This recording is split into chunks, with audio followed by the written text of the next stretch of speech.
Hey, what's going on, y'all? Jay from JS Films, and welcome back to another Sony mocopi tutorial video. Now, if you haven't seen the other videos I've made about the Sony mocopi, make sure to check out the playlist that I made. Should be on the top right corner of your screen right now or the comments below. Now, first things first, before I get started with the tutorial, a huge update as far as the Zen Motion Studio just happened. You no longer need subscription to actually use the Sony Zen Motion Studio. If you go to plans and pricing, you'll see that if I go to payment and downloads, now before you needed a subscription for you to use the Sony Zen Motion Studio, but now they're giving you an option to pay for the entire thing just one time of $108. Now, I do like options.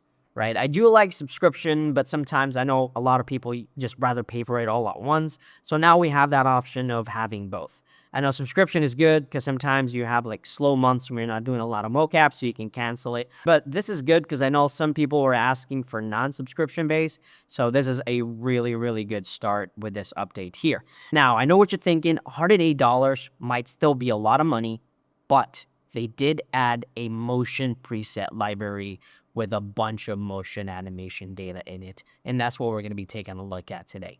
So that said, we have the Sony Zen Motion Studio opened up right now. And on the top right, you're going to notice there's a cloud with a search button. I'm going to be searching the Sony library here. It says search with cloud motion, which is good.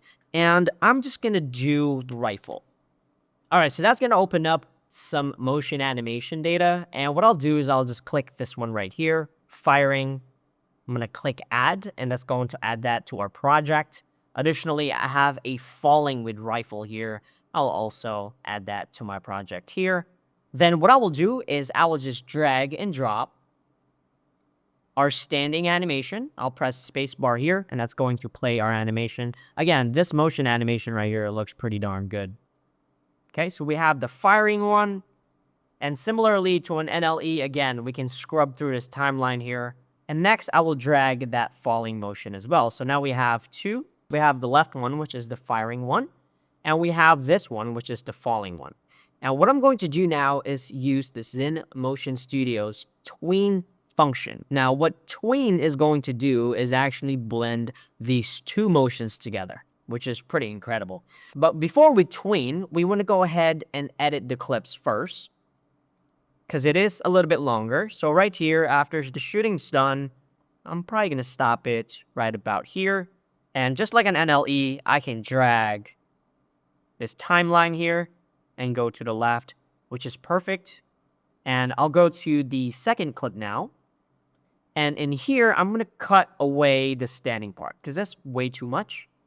And I'm actually maybe going to go right here. And once again, using the basic editing tools, I'll just drag it to the right here. So now we just have this person falling down.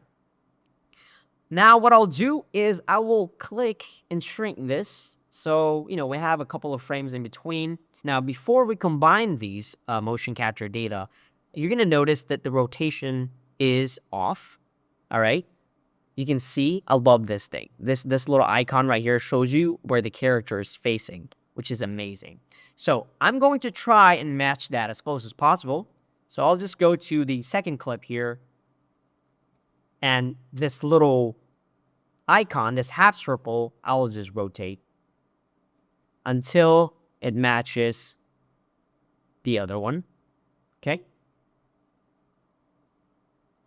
I think I went too much. So let me go back and just go a little bit. Again, it doesn't have to be perfect, but you obviously want it as close as possible. Now, what that did was just rotate our character so that it's facing the correct way. Because we don't want it falling down the other way. It's not going to make sense. And after you're happy with that rotation, I'm pretty happy with it. You're going to notice we have a number here in between these two clips. But this is telling you is that, there's 21 frames in between the two clips. Now, you're going to have to play around with that number and kind of just play and guess and pretty much just figure out what the best number is. I can't say the best number is 12 or 15 or 16. You're going to have to really try it out for yourself and see what number works for your clip. So let's go ahead and see what this is going to look like. I'm going to click the left clip, press Control, click the right clip. And on the bottom right area here, you're now going to see tween. I will click that, and now this is going to process both of these clips. And as you can see here, I'll press play all the way from the beginning, space bar. And now, before, I would have to do this myself, falling down. I would buy like knee pads, and I would have like a toddler bed. But now I don't have to get hurt, because I can just use the preset motion library mocap to do what I need to do. Because look at this. This is not bad whatsoever. Now what I'll do is I'll kind of zoom in this timeline here.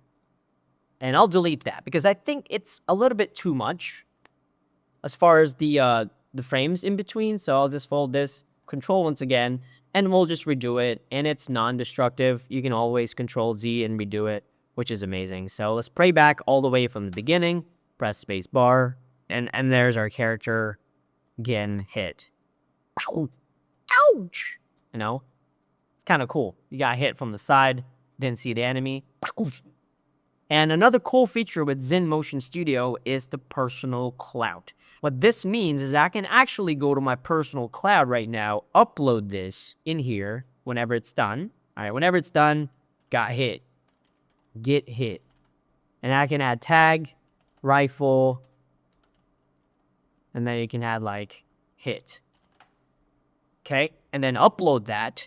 And that's going to upload this to your personal cloud. Now, this is a pretty good tool, because if you're not at home or something like that and you have to work on your laptop or somewhere else, you can always have access to all of your motion animation data in the cloud. So as you can see here, what I'll do is I will just go start a new project. I'm not going to save it. And what I'll do is I will just double click this, and this is now going to play our hit ouch. Okay, and then we'll say add to project. It's added now. Go to our project, simply drag and drop our hit ouch, and now we have our motion animation right here. But that's pretty much it, folks. Let me know if you have any question. Again, like always, thanks for watching. Until then, I'll see y'all in the next one. Peace out.